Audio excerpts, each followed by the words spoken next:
ఓం నమః శివాయ. పిల్లలకు పెద్దలకు అందరికీ కష్టం వచ్చినప్పుడు మొదటగా గుర్తుకు వచ్చే దేవుడే గౌరీ ప్రియపుత్రుడు, గణాధ్యక్షుడు, గణనాథుడు. గణాధ్యక్షుని భక్తి శ్రద్ధలతో పూజించిన సర్వశుభాలు జరుగుతాయి. మరి మనం పూజిస్తున్న గణనాథుని నుండి ఏదైనా నేర్చుకుందామని మనసులో కూడా అనుకోవాలి. బడికి వెళ్ళే పిల్లల్లాగా ఉదయం వెళ్ళి సాయంత్రానికి మర్చిపోయేటట్లు ఉండకూడదు.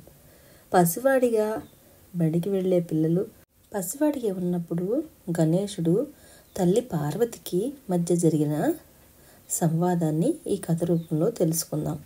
ఈ కథలోనికి వెళ్ళే ముందు మొదటిసారిగా మీరు నా వీడియోని చూస్తున్నట్లయితే సబ్స్క్రైబ్ చేయండి. మీలో ఎక్కువ మంది సబ్స్క్రైబ్ చేయకుండానే వీడియో చూస్తున్నారు. సబ్స్క్రైబ్ చేయటం వల్ల నాకు ఇంకో వీడియో చేయాలనే ఇన్స్పిరేషన్ కూడా అవుతుంది. మీకు నచ్చితే లైక్ చేయండి, షేర్ చేయండి, ఒక చిన్న కమెంట్ కూడా ఇవ్వండి. ఇక వీడియోలోకి వెళ్దాం. కైలాసంలో గణేశుడు పసిపిల్లవానిగా ఉన్నాడు. ఇంట్లో ఆడుకుంటూ ఉంటాడు. పక్కనే తల్లి పార్వతి తన తండ్రి శివునికి మరియు తనకు తినడానికి రకరకాల పళ్లను సిద్ధం చేస్తూ ఉంటుంది. పరమేశ్వరులు వారు తపస్సులో నిమగ్నమై ఉంటారు. సదాశివుని గణాలైన నంది, భృంగి మొదలగు ప్రమథగణాలు పరమేశ్వరుని చుట్టూనే ఉంటాయి. బాలగణేశుడు దాహం వేయటంతో వంటగదిలోనికి వెళతాడు. తల్లి, నాకు తినడానికి ఏమైనా చేసావా అని అడుగుతాడు. పళ్ళు ఉన్నాయి, తినవచ్చు కదా కుమారా అంటుంది. పళ్ళు నాకొద్దులే, మోదకాలు తయారు చెయ్యి అంటాడు. సరే అని తల్లి పార్వతి వంటగదిలోనికి వెళ్తుంది. ఈలోపు ఖాళీగా ఉండటం ఎందుకని ఆడుకుందామని మనసులో అనుకుంటాడు చిలిపి గణేశుడు. తల్లితో ఇలా అంటాడు, అమ్మా, ఆడుకోవడానికి వనంలోనికి వెళ్ళటానికి అనుమతినిస్తావా అని అడుగుతాడు. వంట చేస్తూ ఉన్న తల్లి చేతులు తుడుచుకుని కుమారుడి వైపు చూసి నవ్వుతూ ఇలా అంటుంది, సరే నాయనా, బయటికి ఎక్కడికి వెళ్ళకు, వనంలోనే ఆడుకోమని చెప్తుంది. అలా అమ్మ అనుమతి ఇవ్వగానే అదే తడవుగా వనంలోనికి పరిగెత్తుకుంటూ వెళ్తాడు బాలగణేశుడు. వనం చుట్టూ అందమైన పువ్వులు వికసించి మంచి సువాసనలు వస్తూ ఉంటాయి.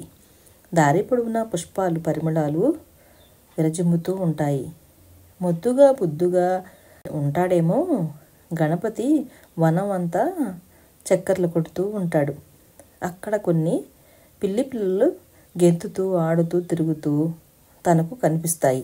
గణేశుని కంటికి పడ్డ ఆ పిల్లి పిల్లలు చాలా అందంగా ఉంటాయి. అంతా తిరిగి కాళ్ళు నొప్పులు రావడంతో ఒకచోట బుద్ధిగా కూర్చుంటాడు బాలగణపతి. అంతలో నల్లని చారల పిల్లి అటువైపు తిరుగుతూ ఉంటుంది. కుదురుగా కూర్చున్న ఆ బాలుని తాకుతూ వెళ్తూ ఉంటుంది. ఇంతలో మరో రంగు పిల్లి ఇంకో పక్క నుంచి వెళ్తూ ఉంటుంది. ఆ పిల్లుల్ని వెంబడిస్తాడు గణేశుడు. వాటిని పట్టుకోవటానికి, వాటితో ఆడుకోవాలని ఎంతో కుతూహలంగా అనిపిస్తుంటుంది.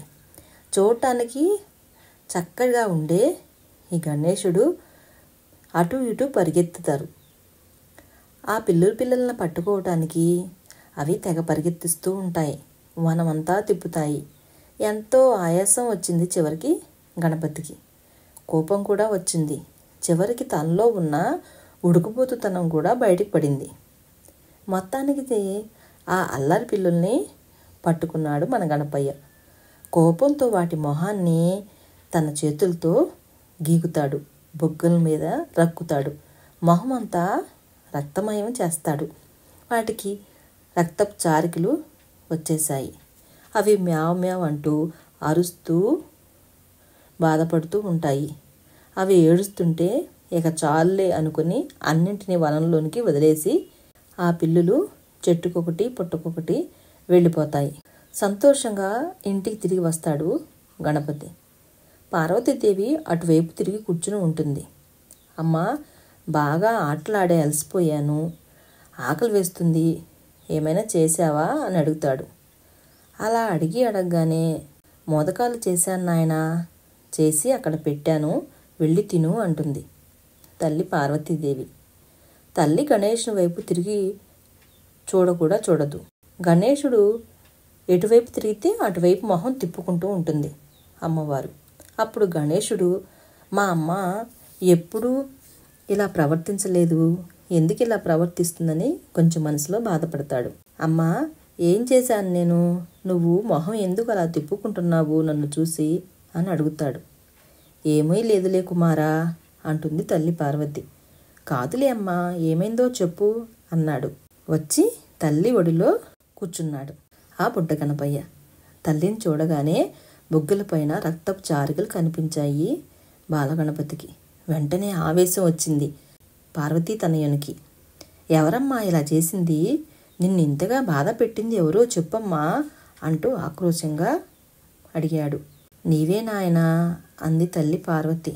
అప్పుడు అమ్మవారు, పిచ్చి తండ్రి, నేను నీకు మాత్రమే తల్లిని అనుకుంటున్నావా? భూమిపైన ప్రతి జీవికి నేనే తల్లిని. నువ్వు ఇందాక వనంలోకి వెళ్ళి ఏమి చేశావో గుర్తు చేసుకో ఒకసారి కుమారా అంటుంది. వెంటనే అక్కడే కూర్చునిపోయాడు బాలగణపతి. ఆలోచించసాగాడు. తనకు చేసిన పని అర్థమైంది. పట్టరాని దుఃఖంతో ఆలోచించసాగాడు బుజ్జిగణపయ్య. వెంటనే వనంలోనికి పరిగెత్తుకుంటూ వెళ్ళాడు బుజ్జిగణపతి. వనమంతా పిల్లుల కోసం వెతకసాగాడు. వనంలోని చెట్ల మూలల్లో దాక్కుని మ్యావ్ మ్యావ్ అంటూ బాధపడుతూ అరుస్తూ ఏడుస్తూ ఉంటాయి ఆ బుజ్జి పిల్లి పిల్లలు. ఆ పిల్లి పిల్లల్ని మొహం పైన గాయాలతో రక్తం కారుతూ ఉంటాయి. వాటి దగ్గరకు వెళ్ళి వాటిని ఒళ్ళో కూర్చోబెట్టుకుంటాడు.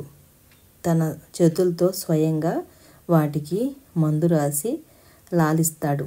వాటికి కడుపు నిండా తిండి కూడా పెడతాడు.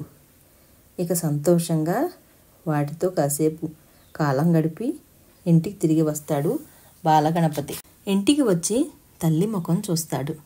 ఆ గాయాలనే తల్లి ముఖం మామూలుగానే అయిపోతుంది. సంతోషంతో అమ్మను కౌగిలించుకుంటాడు గణపతి.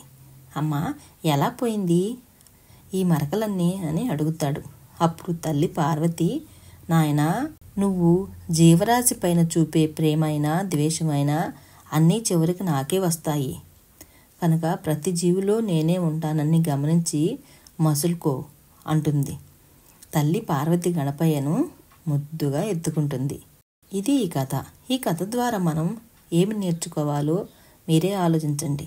నేను చేసిన వీడియోస్ మీకు వెంటనే నోటిఫికేషన్ రూపంలో రావాలంటే నా వీడియోస్ని సబ్స్క్రైబ్ చేయండి, లైక్ చేసి షేర్ చేయండి. Thanks for watching our channel. ఓం నమః శివాయ.